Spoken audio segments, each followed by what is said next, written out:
Durante la mia campagna elettorale ho cercato di avere relazioni e contatti e raccogliere tutte le istanze del territorio in diversi settori, in diversi comparti, cercando di capire quali erano le problematiche e anche in qualche modo cercando di prospettare già delle soluzioni da poter portare alla Regione. 4.440 preferenze. Dopo Luca Zaia, quello di Rosanna Conte è il miglior risultato ottenuto tra i candidati della Lega in provincia di Venezia.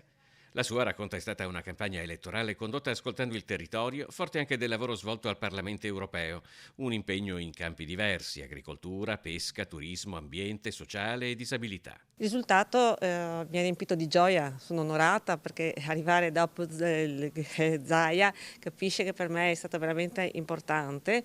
perché quando mi hanno chiesto di candidarmi avevo pensato, mi sono messa in discussione visto l'esito delle europee, ma